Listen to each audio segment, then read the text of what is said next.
Hey guys, welcome back to the Bro and a Pro podcast where we hope to help you reach your full potential, whether that be inside or outside the gym. I'm your main host, Jeremy So, self-proclaimed gym bro, and I'm joined today with a professional, an entrepreneur, business owner, and now a dad, Daniel England from Team Ecto. Welcome to the show. Thanks for having me. So things have changed since the last time we podcasted. I don't know what episode we did. I think it was it was very early on. It was my first early 5 in the episodes. conceptions, yeah. Yes, and I remember we did a Zoom call. So a lot has changed since then. Oh yeah, I'm now a dad. Yeah, We congratulations. were literally saying she's nearly 1, so I was like, it's been so long. Yes, So, and then to think before that, so 10 months prior, your missus got pregnant, and so we would have done the podcast before that. Oh, it's like I way think- before that. Yeah, 2 years ago at least. I was gonna say 2 years ago because I think it was like the early kind of like in our relationship, and we did it, and then it's like, she got pregnant, and then the whole 9 months, and then so it would be well over 2 years now easily. Yes, yeah. So things have changed. So how you've been managing to juggle everything? Obviously, you own your own gym. You're an online coach. You're a professional athlete. Let me just say, there's a lot there on your plate. So I'm not gonna lie to you, and I actually said I spoke to Lauren today, and I was like, hey, this is one of the questions I know I'm gonna get asked is how the hell am I juggling this? And I was like, and she was like, well, what are you gonna say? I was like, well, it's a team. I was like, I'm so grateful for pretty much everyone involved in the business, Lauren with, being my loving partner, but also an amazing mum to Piper. And then, everything else. So it's like, I'm not very good at juggling. I'm not a good circus player. Like, I'm not going to, you're not going to see me throwing flame knives and stuff like that anytime soon. And it's definitely one of those, it's like having such a great support network around in being a dad, in being, like a coach. I've got a great, amazing staff. I can call on them for anything I need and vice versa. Like, and that's kind of a very great loyalty we all have with each other. And then in terms of the training stuff, like, obviously, not gonna lie, in the first few months, it's training. You go when you can, and that's fine. That's acceptable. We're all human. Like, and for me, I wanted to be a very hands-on dad because I know when it was time to go back to work, I was gonna go back to work. So like for me, it was like trying to learn how to change a nappy. For the first time, doing bottles, or like, helping wherever I can with that. So like training, like I was getting 2-3 times a week if I was lucky.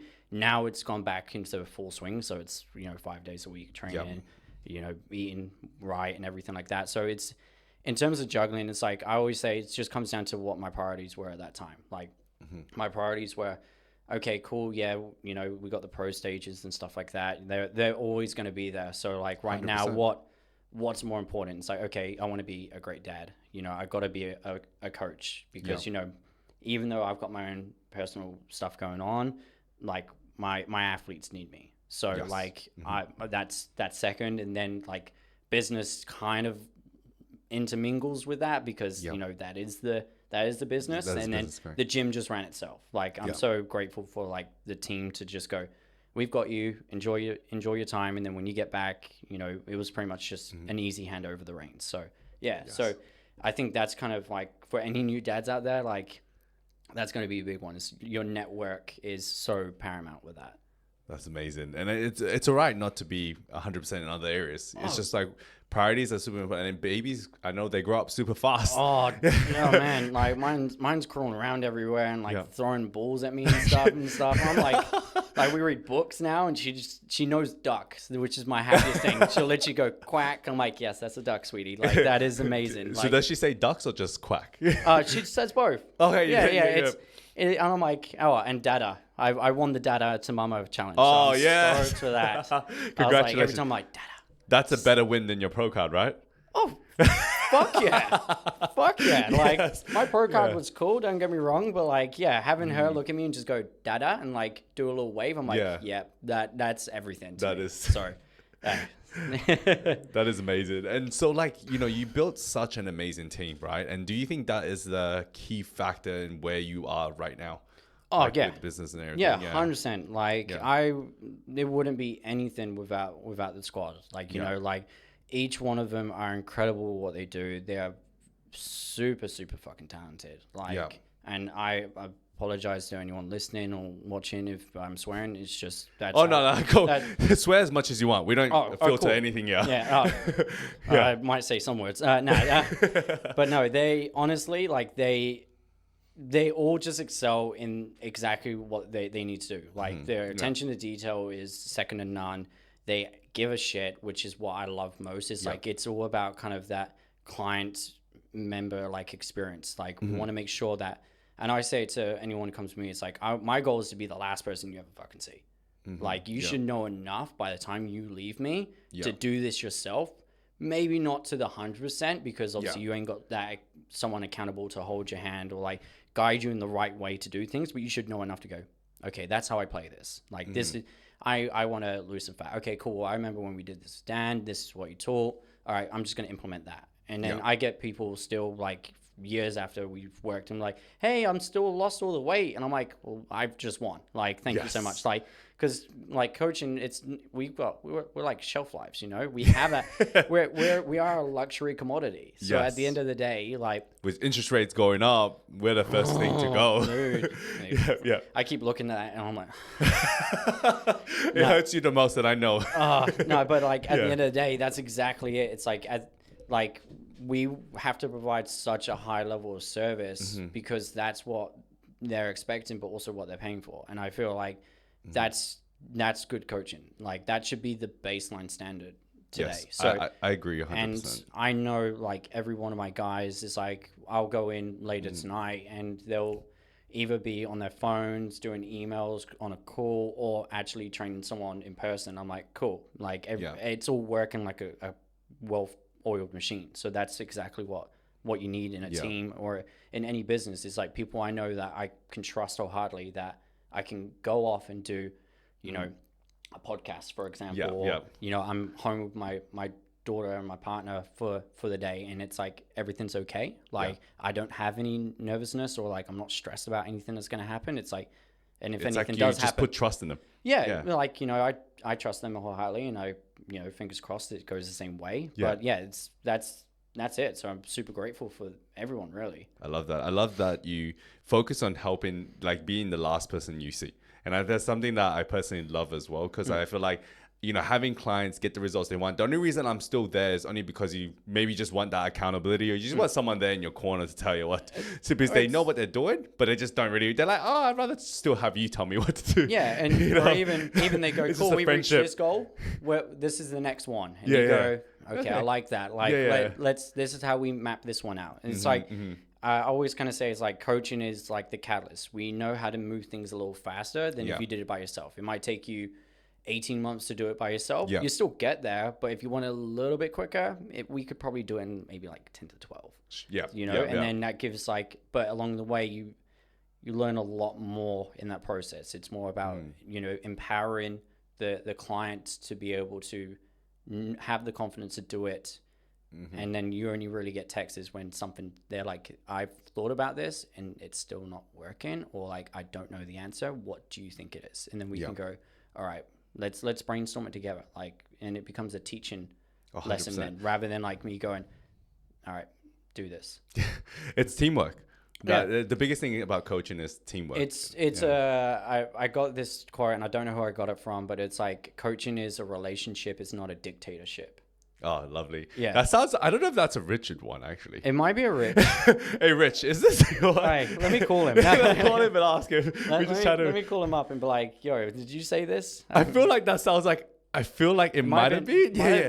Coach's Corner. Coach's Corner. His Coach's Corner that he takes. He does amazing. Great ones, actually. I love those ones. I connect every time I see it, I'm like, man, this guy just knows how to write it. He's like talking to our heart. He's so good with words. Yes. I'm just like, 3 words. I'm like, done. No. Good job, guys. Yeah. Proud of you. Sweet. So I think, like, you know, you've made it such an amazing team, and you mentioned that is what gets you through, like, networking. How did you find the right people around you? Has there been any point that maybe someone wasn't fit for your team? Like, I don't know if you want to delve into it or not. We can. I won't obviously mention Yeah. names or anything, just out of respect for them. But we've had people come and go like that aren't good fits, and you're gonna find that in with anyone. It's more so for me. It's like the values of what they want, like out to be as a coach. So a lot of the times, like I'll use Josh for example. Josh is obviously pretty much the comp guy for me. Yeah. Like he's going to be handling my prep. Yeah. When I decide to get back onto that stage, he's had great success in such a short years of him actually doing it. Like, he is so attention to detail. He takes everything very on a personal level. Like if he knows he's done something wrong, he'll wear that and he's like, how can I get better? Like that you can't teach that. Like you can't teach someone to be that willing to go, how do I do this like but better? Like there's always that self-improvement, and that takes a lot of like actually self-actualization to go, okay, we did really, really well. Like, I mean, like he won 2 overall classes at states, which I've never seen anyone do. Yeah. And then he goes, okay, cool, that was good, but we can do it better. Here's how we're going to do it better. Like, it's like rather than him going, cool, like hang up the coat, job's done. Yeah, job's done. I know exactly what I'm doing, and that's it. Yeah, that's it. This is the way. This is the method. And he's like, no. Like, how can we make this actually better again? And like, what do we need to do? And this attention to detail is disgusting. It is so good. So like, we actually met when he was just in the gym training, and we ended up just having a big conversation, and we spoke for I think like 2 hours. Oh, and shit, then he turned around, he's like, I'm doing my cert 3 and 4, and I was like, you want to come work with me? And he's like, real? And he thought I was joking. I was like, no. I was like, I'm opening a place up. I want you. Oh, so he's been there since the beginning, or since the beginning of his career, Oh, so okay, he's fucking. How long has your gym been around now? Like, it's been a while now, right? Yeah, it's been about 4 years now. Oh, 4 years. Yeah. That's still not that very long. No. Yeah. Like, it's 4 years now. Yeah. So we pretty much did it in the midst of COVID. We opened up. Oh shit. Yeah. Yeah. So we were like looking just for a place to kind of like call home. Yeah. Found a place that was obviously cheap because COVID. Yeah. And then I went, cool. Well, if we're going to do this, we need to do it right. So we got all the good equipment. Yeah. And if we couldn't find it, we built it. And then we just went, cool, let's open up. So it's fun. I love it. But yeah. Amazing. I think having your own place is such a great feat in itself. Yeah. But then interest rates right now, oh gosh, killing. Interest rates just get everyone, man. Yeah. Like, especially the IBA, and you're just going, come on, bring that cash rate down. Yeah. Please. Hopefully September, November, they reckon. That's what they've been saying. I don't think it's going to come back down. I've been talking to a lot of people as much. We don't want to be. This isn't depressing. I promise you guys. It's going to be great. Ignore him. All right? Ignore it. It's going to be great, guys. But everything is awesome. This is a health and fitness podcast, not a financial podcast. No. And we can't give you any advice at all. I'm not giving any advice. Trust me on that. No. Just come train at my place. Yes. Okay, so a question I got for you. A client comes to you with the intention to go pro. Yep. But they are far from it. How will you approach planning their journey? Okay, so to go pro, it's obviously I work primarily with natural athletes, so we're talking from that. So the biggest thing is start with natural. Yeah, natural. I mean, and I wouldn't go in handstands anyway. I wouldn't know the first thing, but. Drugs are bad. Now, first off, we got to look more so it's kind of like the actual structure of the individual themselves. And what we mean by that is whatever mom and dad gave you, that's what we got to work with. So if you have naturally wider hips, we might go, cool, we need to build a little bit more through your lats and your delts if we're talking gentlemen, and then obviously from there we can also look at even the size of like the clavicle, because that determines obviously how big the pec can get. And also delt size as well. 100%, when you look at that, that's going to have an impact on the upper. And then if we then go, cool, then we need to bring the lower body in as well. What is their internal external rotation? Like how actual big is the hamstrings going to look compared to the glutes? Because if we're going from like side profiles and we just been smashing hamstrings till the cows come home and they're insert Overprone, really, really small into that leg, but they've got Yeah. a big ass, I'm probably going to emphasize a bit more of that structure. Yeah. So if someone's very, very far away, we've got to first look at that from a visual point of view, but then also we will look at it from a psychological point of view. And it's like, if they want to go pro, everyone says they'll do whatever it takes until whatever it takes comes. Mm-hmm. So, how many times have you heard it? It's like, I'm willing to do whatever it takes. And it's like, okay, cool. Well, there's going to be times when it's hard. It's going to be brutal. Like, you might be really hungry and you're tired and stuff like that. Yeah. Right. And you and I both understand that. And then they go, yeah, that's cool. But then it's when it kind of comes knocking on the door, they don't open it. They're like, nah, I don't want to do that. And it's like, well, there's someone out there that is willing to do that. And fortunately, hard work beats talent when talent doesn't work hard. 100%. So I think that's another thing is like with that. And a lot of times when we have people go pro, they go, I will do whatever it takes. It's like, you can see it. Like, I don't even need to question it. It's like, okay, hey, I want you to do 100 rep leg extensions. Not that I've done that in a while. And they go, okay, it's not what? It's okay. Like, how heavy do you want me to go? And it's like, you're like, okay, cool. Like you actually are serious about this. You are wanting, that is your sole ambition right now. Let's fucking do it. Yeah. It's kind of like every step and every decision they make is towards going pro.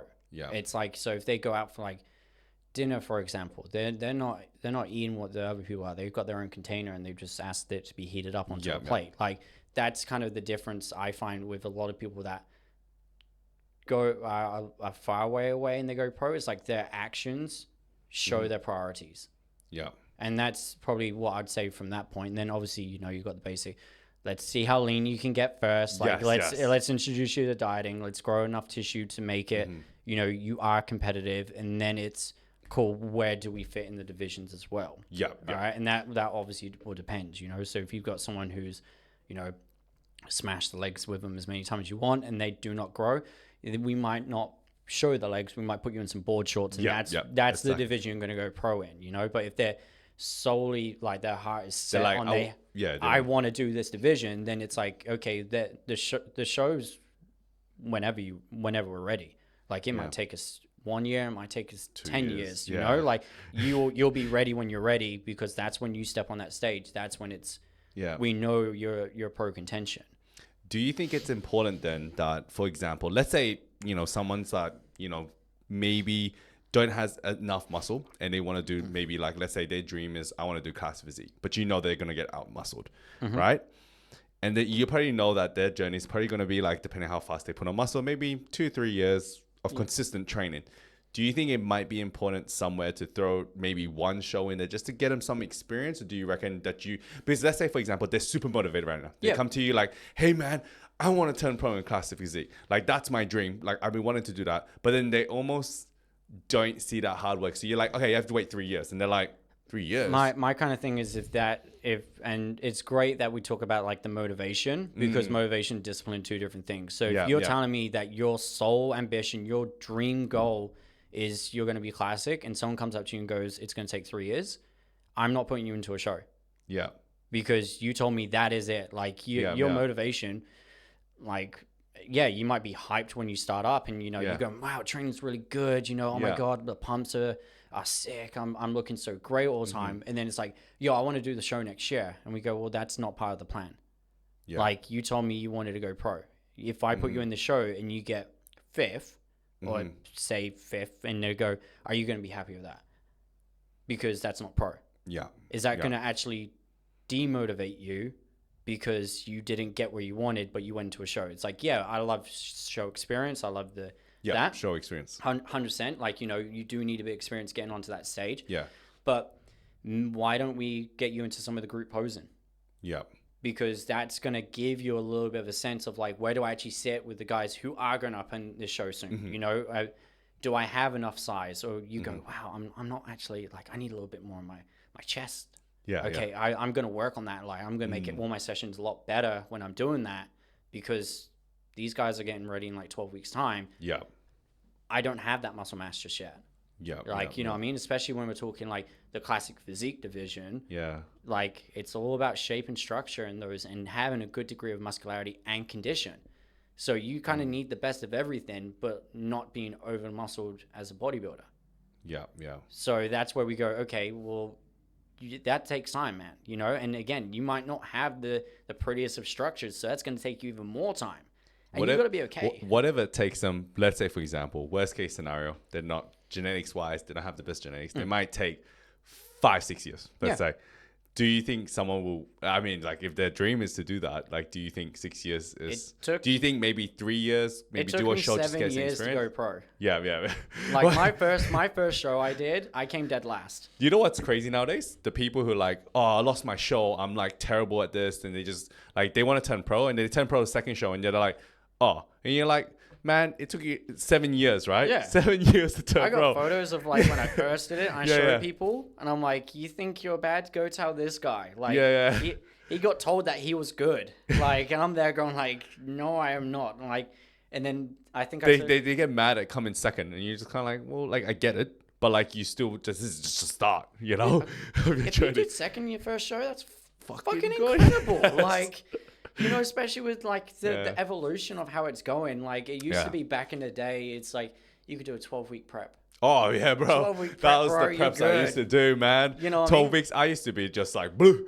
12 weeks of death. It was an hour, 2 hours of cardio a day. It was like fucking 900 calories a day. You know, I almost died. And that's the thing. It's like, you know, we used to in 12 weeks. Now they're saying like, you know, you need anywhere from like 24 to 35 weeks, depending on what you're wanting, because the degree of condition is 1,000 times better. And that's just condition alone. So you got to look at it. It's like, if we are dieting for like 8 months, right, that's 8 months where you are not growing. You need to make sure you have enough tissue on your frame, because if you know, done goof and you go a little bit too hard in the diet, you're going to lose a little bit of that muscle mass anyway, which is, it's going to happen. It's going to happen, yeah. It's going to happen, like, let's be real. But that's a long fucking time. Yes. You know, so I just go, yeah, look, if you want to do it for an experience, you want to go, and I say to people, like, if their sole ambition is to do a pro and they go, I want to do a show just to see if I actually really want to do this, or is this just kind of a bit of like a, just trying to, just like see if I even can even prep. Yeah, you know? like a FAFO, you know? Yeah. Fuck around and find out. Cool, we're going to do it, but we're going to set that expectation to go, we're just seeing where you fit. All right, we will diet you. I'm going to diet you like it is a prep. If you can't do it, that's okay. You know, I have no hate with you. We might do a photo shoot or something then, you know, because that still gives us a goal, but I don't have to, you know, make you inside out. I don't need to see your pancreas working when you eat carbs. Like, I'm not that condition, but it gives you a goal to do that. And then you might go, I don't want to do this. And we have that with some, not all the time, but you'll have it with some people where they go, I did it. It's not for me. Yeah. And I go, that's fine. Like, I don't hate you for it. Like, it's a hard sport. I'd probably be in the same boat. You know, you have maybe a max of 30 minutes of fame time. Like, you're under those lights, and then you did that for 6 months of dieting for 30 minutes. Yeah. And you might go, you know what? That's not for me. I don't want to do this anymore. And you go, okay, cool. Yeah. Well, we're still going to do the process, you know, the recovery diet or the reversing out. And then from there, we set a new target. Like, what do you actually want to do? Or I want to look like this. Okay, well, let's go do that then. Yeah. You know, I want to get really strong. I like that too. Let's go do that, you know? Yeah. So that's where I think if we were going to do it for a bit of stage time, we need to make sure that that expectation is set, that like, this is not the one where you go pro. Yeah. Like, that's it. That's in a little while, but we're just dipping your pinky toe in the water, seeing if you like it. Yeah. And if you go, I really like it, I go, cool, I'm throwing you in. Yeah. Like, learn how to swim now. Yeah. Time to drown. No, I'm not. But did you die? Yeah. Love that. Great answer. Thank you for that. The next question we have. What qualities make a great coach in your opinion? Obviously, we did kind of cover that though. So I feel like, But I know Richard did a post the other day. I think yesterday about that as well. I think, was it yesterday or the day before? It's like, obviously... communication is a very, very big one. Yeah. I think as well as you need to be okay with communicating. So there's got to be a degree of trust with that coach, because obviously we basically become like so important in that person's life. They need to tell us everything that's going on. You know, if they had a bad day, they've had, you know, shit at home, like anything that might impact what we're doing is going to be relevant. Right? So if they can't tell you that, or they're a little bit shy, then that's okay. You know, they might have a lot of barriers. They might have had a bad experience with another coach, and then that's the reason why they're like a little bit kind of reclusive in giving you that information, and that's okay. But if it does impact what we're trying to get to, that's going to be a big one. So you need to be able to trust the coach that you're with, and you need to be able to communicate it as well, and find what communication works.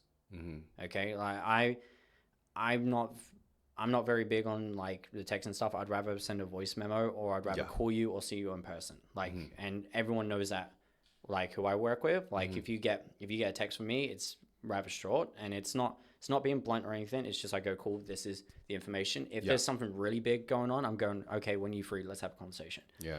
And then the other thing as well is I think empathy is probably the bigger one, not sympathy. Like I especially when it comes to kind of like the competition side of things, and even now I have a lot of empathy with parents.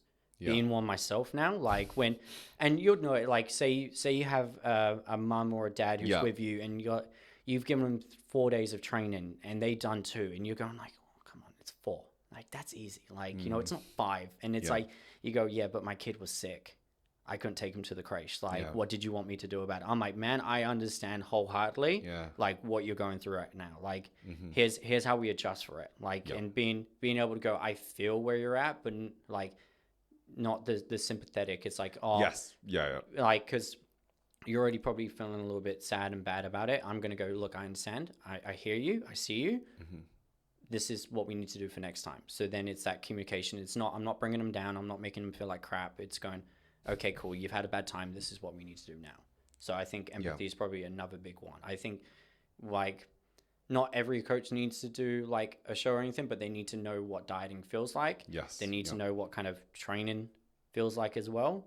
And that for me is kind of really, really big. It's like putting yourself in their shoes. And I think one big key is like, you know, what I like to say is that I'm going to be 100% at helping you, but I'm going to meet you halfway. And you've got to be the other 100% and meet me halfway for us to make sure it works. Because, you know, it's, you know, as you said, I think the first quote you said, it's not a dictatorship. So exactly that. Like, I believe that, you know, I'm going to give you 100%, but I'm going to still only meet you halfway, because that's where you have to meet me the other half. It's because at the end of the day, like, we can't do the workouts for them. Exactly. We can't force them to eat the meals. So it's, I can go, the best way I've ever kind of explained it to people is like, imagine we're going, say we're climbing Mount Everest. I'm just your Sherpa. I'm here to carry your stuff to make it easier for you to still go there. You've still got to climb that mountain, man. Like, you know what I mean? Like, I can go, this road is the best one. And you might go, I don't want to do that road. I want to do the other one. I go, look, well, these are the things that are going to kind of set us back. And this might cause us a little bit of a slower route, but we'll still get there. Okay, I'm still going to carry the stuff. I'm still going to meet you there. You know, I'm going to be with you every step of the way, but you need to take that first step. You need to be wanting to get to where you are. So that's always a big one for me. It's like, and I say to people is, we're here to help. We're not here to do it for you. 100%. Like, and then we have to put trust in what they're doing. We were like, well, you're the one that needs to put in the work. And that's it. And I'd never, it's trust is the biggest one. You know, like trust, empathy. Trust on both sides. Well, that's, you know, it's, you'll probably know as well, is when you start bringing, you know, clients' food up a little bit higher, and they're like, I'm going to get fat. And I'm like, no, you're not. Like, I promise you that right now. You're not going to get fat. My intentions is not to get you fat. You came in here and said you wanted to have, you know, a flat stomach, and you wanted to have nice arms. And, you know, this is what we need to do to get that point. You know, unfortunately, it's a little bit different to what you're used to. But trust me, I'm not going to get you fat. And they go, and I'm like, look, we do it for like a week or two. If it's not working, we'll do the other way. We'll take the other route, you know? And most likely, most of the time, we're right. Every single time. It works every time. I mean, we're very good at making educated guesses. The best educated guesses we can make. Sweet. That was an amazing question. Amazing answer. Okay, so you've worked with a shit ton of people. What are the 3 qualities great athletes have? Oh, that's probably a really good question. You probably have your own ones as well for this, because you've also worked with a shit ton of athletes as well, right? For me, I like it when we can have conversations. Like, it's not, I don't want, like, as fun as robots are, Yeah. robots will just do. They're kind of like T800s. You can program to do this and they do not miss the target. All right. Yeah. They're easy. Yeah. They're like science experiments because you can go, we're going to do this. And if it doesn't work, you are the perfect person because you control every fucking variable in your life. Yeah. Yeah. Right. But it's like, I always say to people is, if I'm going, hey, we're going to do this, like, ask a question why. Like, you know, because if and do this with your coach right now, if you have one and you're listening, ask them why we're doing this thing. If they can't give you that answer, they don't know. They've probably just bought a program and they went, well, that's on the program and it works for me, so therefore it must work for you. And it's like... They're regurgitating what someone else has given them, maybe. Yeah, well, they don't understand the basics of it. So they're going, it worked for me, so therefore it's gonna work for you. Yeah. And it's like, well, last time I checked, like... you're massive and I'm not, you know what I mean? So yeah, of course it's going to work for you. Yeah. So like, that's always a big one is I always like people to question everything. Yeah. So it's, you know, because if I can't give you that answer, I say to people sometimes, I don't know, but let me get back to you. Yeah. Like, I don't know the question with that. I think it might be this, but let me have a little bit further of a dig and I'll be able to come back with an answer. Yeah. And if they're okay with that, because we're both learning through this, like I might have I've got one person, say, who's a sports pro and she's over 6 foot tall. And I've got another who is like, you know, 5'5", you know, that how I train those two people can be very, very different. Yeah. So at the end of the day, like, I can't give them the same program. So if one person goes, why am I doing leg press and this person's doing hack squats? I'm going to go, well, look at your height. It's going to take you 5 years to do a single rep, and for this person, she can do it in a normal time, and that's okay. But that's a great question.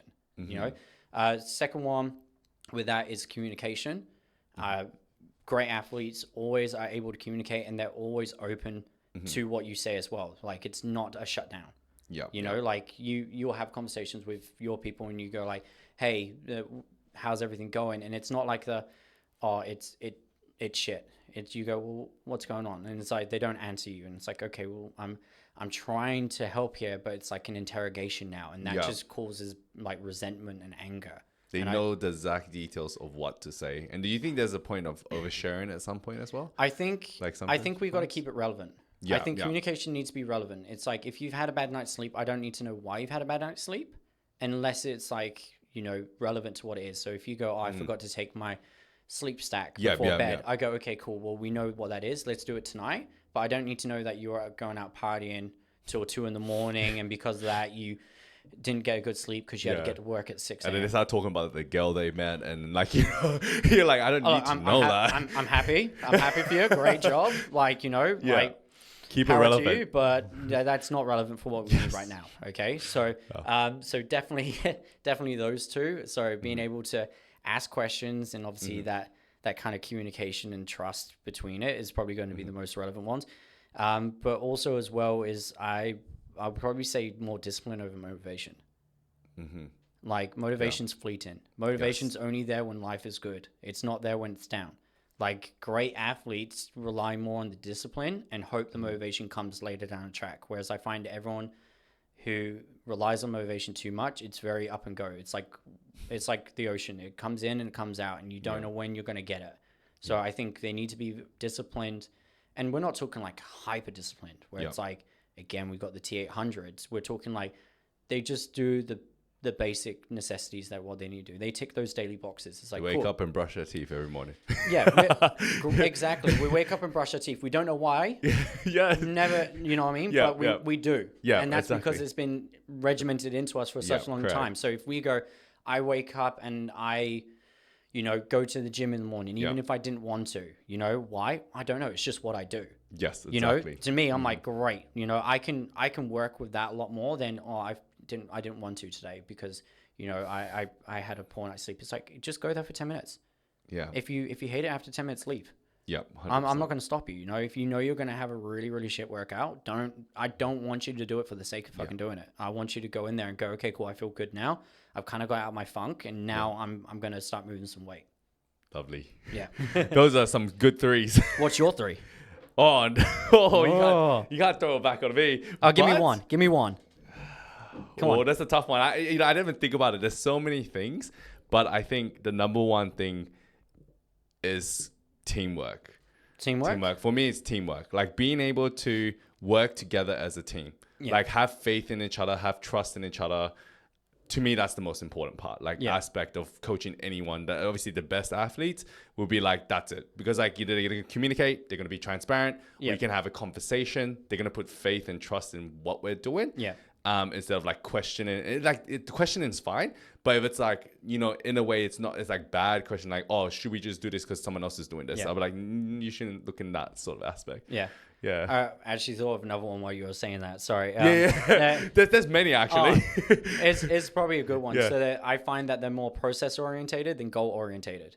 Yes. Yeah. You know what I mean? Like they enjoy the process more than the actual end goal. Oh yes. You know, that like is genius. Yes, I remember that. Yeah. You know, they go and they're like, oh, I'm gonna win, and then you get the texts from them going like, yo, I just PB'd my like working weights, yes. and you're like, I'm more excited than that. Than like, cool, we just got a W. Like, they're like, I've just deadlifted like 3 times body weight. I'm like, that's fucking awesome. Like, great. Not going, oh,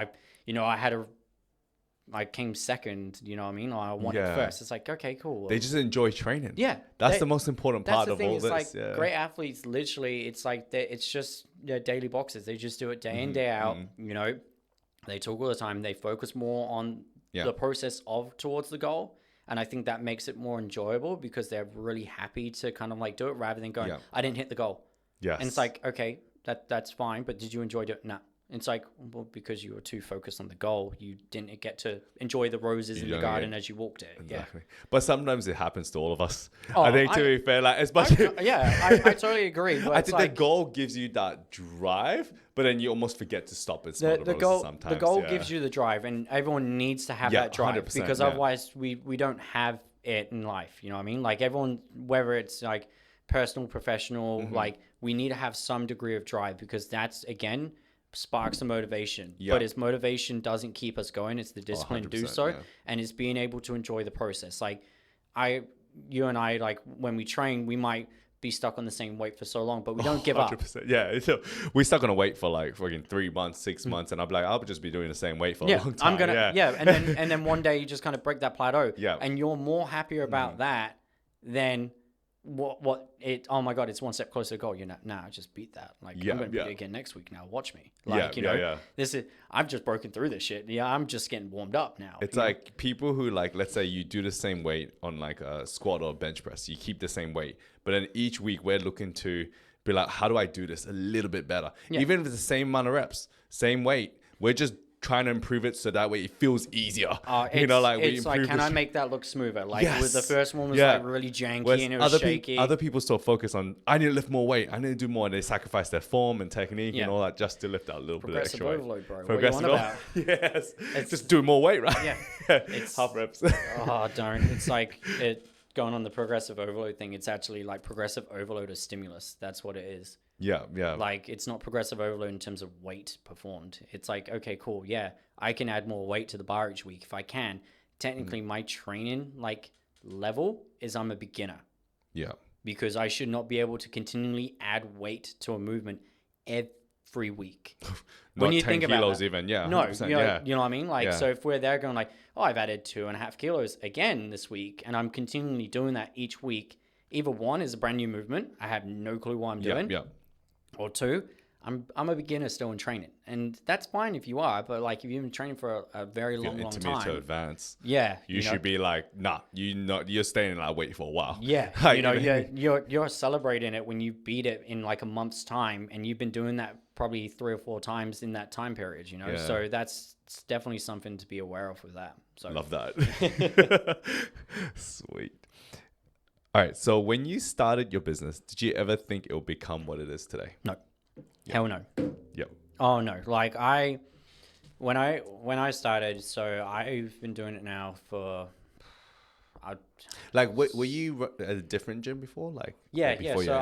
So originally I was in like, first off, I actually was like helping teach martial arts to like kids, man.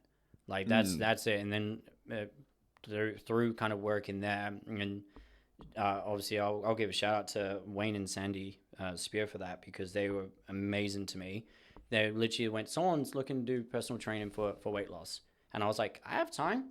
And then from there, it was kind of like, well, that's kind of cool. And they're like, you should continue doing this a little bit more. And then I've managed to go to a small boutique gym. And then I went to 2 more after that. And then I built what I got from there. So it was like, I've been doing this long time, So when I kind of like think back to, young 17-year-old me going like, hey, like, you're going to kind of be where I would laugh in your face. I'd be like, no, dude, like, you know how you leave school, it's like, what do I want to be? I said to you, I wanted to be one of those CSI guys. Yeah. Like that. Like I wanted to do criminal science. So to me, like going, oh, you're now a coach and a business owner. I'm going, that's a very 180 flip side there. One's looking at dead bodies and one's trying to make sure that they're not dead. Yeah. So I think, we're extending people's lives. Oh yeah. That's the whole thing. It's health and fitness. Yeah. So, no, I don't believe it got to where it is right now. And I'm just truly grateful every day to be in the position where I am, like wholeheartedly. Have you always been good with people? No. Yeah. No. God, no. I'm still working on that. And I think anyone who says that they're good at communicating with people, like you got some psychopathy happening. Like maybe you're a social. Killer. Like that's why would there be 2 serial killers in the room? But I think the biggest thing with that is it's something that I'm always working on. I once upon a time like was not really good at communication and expressing myself, or like being good with people. It was like it was either you fitted in or you did not, and I was like, if you didn't, tough shit. And I was like, I never had that like kind of understanding of what the person was going through. And I'm like, I'm 18, I'm young, and full of youth. I'm like, why are you complaining your knees are sore? Mine aren't. Like, just squat. Like, and it took a long time for me to go, this isn't how you do things. Like, you need to be able to actually, understand what everyone's going through and like talk to them and actually get them to still continue with it and being able to do. So it's took a long time. I'm still a student in that art for sure. So hopefully it gets better as the years as I get better, Forever a student. That's what I like to call it. Oh yeah. We're always are in some degree in our lives. We're always a forever student in something. And like anyone who says that they've crushed the game in everything is completely wrong. They're talking fibs. Or they'll be stuck doing what they're doing. Or it's just that they're doing the fake it till you make it thing, which we all do. Fake it till you make it. You gotta believe it to some extent. Yeah. That's it. You manifesting. Manifesting. That's what we're gonna call manifesting into reality. Manifested. Love that. To answer that, was never a good talker. Like it was very hard for me to string conversations together with people. Like even now, sometimes I get really, really nervous having like conversations with people, and it takes me like a lot of courage to be able to go up and go, hey, I want to talk about this, or like, hey, we need to have a chat and stuff like that. So, and that's not a confrontation thing or anything like that. That's just a general, hey, I've wanted to ask you this, but I don't know how to approach it with you because I don't know how you're gonna react, and I didn't want that reaction to be a bad one towards me, because we all come from like, we want everyone to like us kind of situation. So even now, it's like I'm good at having hard conversations now when it comes to like coaching, and I can go, hey, we're not where we need to be, or like I need you to kind of step it up a gear or anything like that. But in like other aspects, I'm still working on that. Lovely. I think when I look back when I started, we started with a lot more ego. Like we knew everything. Like let's do this, let's go, let's just push hard. What's so hard? Like what's maintenance?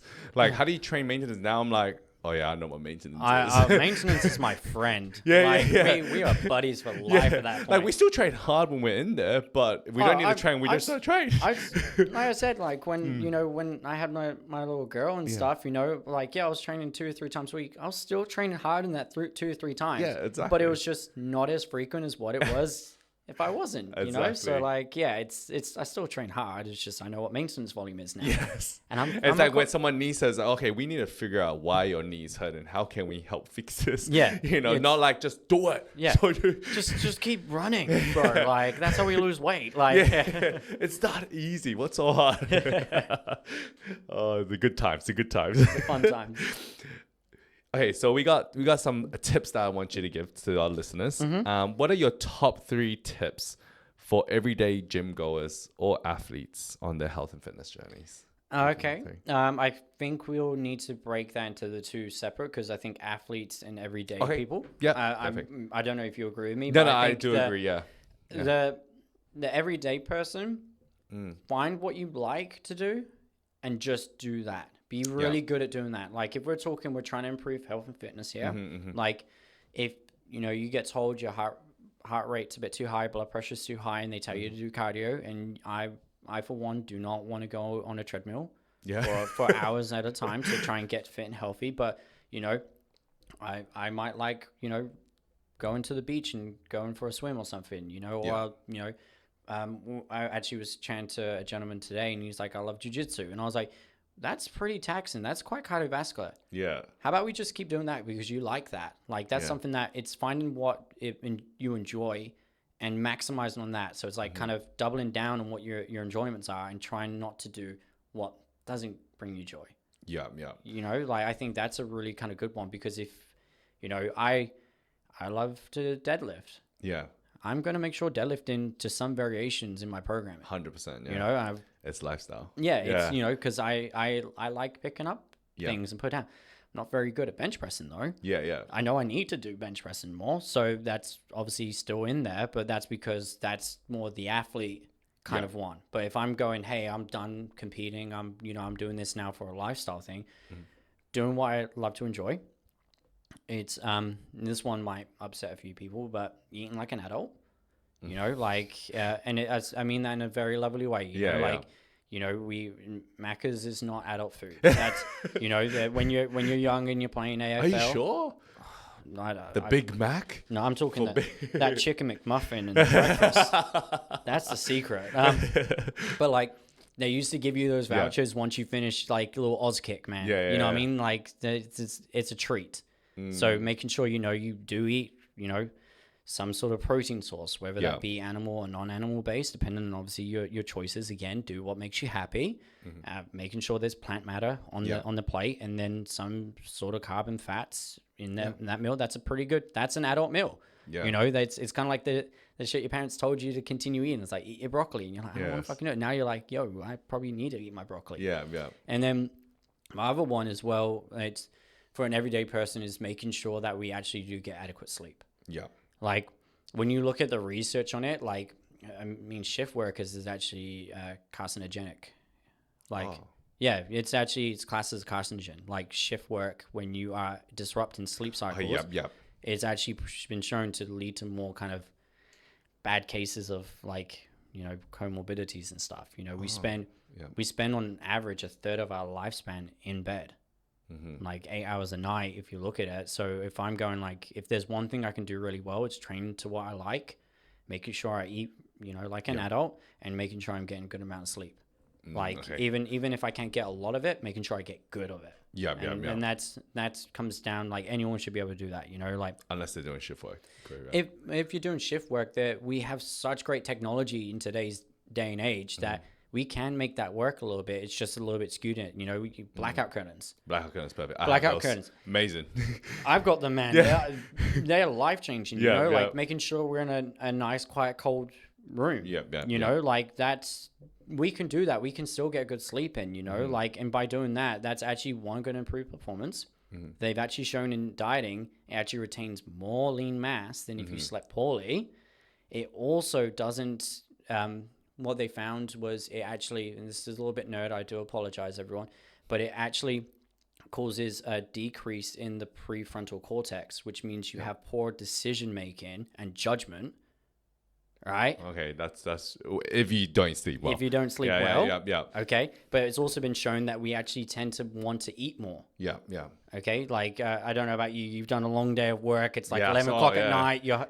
You're on that fucking hustle and grind, you know? And Yeah, then, yeah. And then next morning you might have had 2-3 hours, and the first thing you go and it's like, man, I'm starving. Like, Yes, and it's yeah. because you need that energy because you haven't been rested and recovered enough. Mm-hmm. So we start looking for high energy foods. Yes. You When know? you don't eat, yeah, that makes sense. Yeah. So poor decision making, judgment And decision making, yeah. Yeah. So then, and that actually is, when you think about that, if you are operating on a heavy machinery, Yeah. you probably need a good decision making and some judgment calls. Or someone gonna get injured. Otherwise, it's Yeah. all those injury reels I get on Instagram now. Yeah. Oh, really? You've been watching some dark stuff. It must be coming up. It's like baby stuff, and then Yeah. it's like an injury or a car crash, and I'm going, Oh, shit. this is so messed up. Yeah.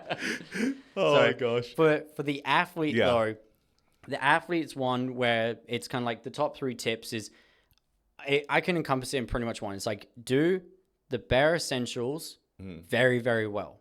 I'm not worrying about the 1%. Like, don't worry about a 1% thing if the 99 ain't good. You know what I mean? No, Like, that's really well rounded. Yeah. I probably have to change this question because, the Richard who just podcasted before, same thing. He just gave it in one answer, and I was like, I think I might have to just keep it to one tip. I think big tip. I think for everyday Yeah. people, it's because there's so much more going on. Yeah. You know what I mean? Like, we got so much other lifestyle factors that come into play. So the more tips we can give will definitely help more. Yeah. With an athlete, man, they got nothing to worry about, really. Yeah. Let's be real, like, because they're an athlete. We can call it their identity or whatever. But it's like, do what you need to do every day and do it really, really well and rinse and repeat. Yeah. It is very boring. It is very tedious. Yeah. There's going to be times where you don't want to do it, but you need to make sure that box is ticked. Yeah. You do that, you're going to see greatness. Yeah. Like that's the answer. No, that was one great tip. I think I probably have to leave it to one for now because Yeah. I feel like that just rounded off really, really well. I mean, there's nothing else to have to focus on, but just focus on the 99%. Focus on the 99. Like, Yeah. the 1% doesn't really matter when the 99 is good. Yeah. It's like if you're doing 50% and you focus on the 1, you're in 51%. Yeah, you're still behind. Yeah. You still pass. It's over 50. Yep. C's get degrees, but yeah. Sweet. I forgot to do this question before, but I want you to give me one question that I can use for the next person I'm gonna interview. So whoever it might be, don't know. It might be another coach. It might be an athlete. But what's one question you want to give this person? This is a deep one. Okay. So how are you truly going? How are you truly going? How are you truly going? Not how are you going, because everyone give you a fake response. How are you going, man? You're immediate good immediately, That's because good. we don't want to tell anyone how are they actually going, like truly. And I think if we ask that question more to people in our lives, we're actually going to get to know them a lot more and actually be able to help them more, because everyone just gives us they don't want to tell us the crap. Yeah. Because it's either they don't want to play the victim or they don't get listened to or anything like that. But if we go, how are you truly going? I think that's that's the question I want to give. That's a really deep question. Man. Now, it's crazy because when you asked me, I was like, how would I respond? Oh, yeah, good man. Yeah, good man. Yeah. Everyone does. But then if you just stop to say, how are you truly going? You would I feel like I have to elaborate. You have to look introspectively. You have to look within inside yourself. And it might still be good, man. You know what I mean? But they might go, I'm going okay. I'm going all right. And it's like, just all right, because all right's different from good. Everyone try it. Like, go to someone that you know and go like, how are you going? Like, truly. Like, how are you actually going? And see if they actually open up. Because if they open up, that means they trust you. Okay, I better choose someone that's going to open up, because if they don't, it's going to be awkward. No, they might just say, good man. They'll be like, yeah, I'm good. I literally just told you I'm good. Yeah, I'm like, I'm good, bro. Oh, okay, Yeah. bro. I'm going to give you a ring and be like, hey, bro, you told me to ask this question. And fucked it up. Yeah, they'll just like, yeah, I'm good. I just thought I answered this question. Everyone goes like, what's your favorite cheat meal? And it's like, no. Like, let's do an actual good one. Yeah. You know, like everyone can answer that. It's always going to be like pizza or burger or something like that. But like, how is someone actually going? Like, let's make it a good one. Love that. No, I appreciate that so much, Daniel. where can the listeners find you? So the best one is probably through Instagram. Yeah. So it's Dan _ Team Ecto. So Team ECTO. That'll probably be the best way to contact me. We do have a website, which is teamecto.com.au. And that's probably the best two ways to get in contact if anyone has any questions or anything. Yes. So make sure to definitely get in contact with him. I'm sure he's happy to answer any more questions or build on. And if you did watch this, make sure to message Daniel. How are you truly going? Imagine you get 100 messages after this. If someone does, I'll actually tell everyone. I'm so fucking happy right now. Life is actually amazing. Like I'm living, like I can't complain. You know, I've got an amazing partner, amazing kid. I've got a great job. You know, like I'm in my eyes, I'm winning the game. Yes. Like, you know what I mean? So like I can't ask for anything more. Love that.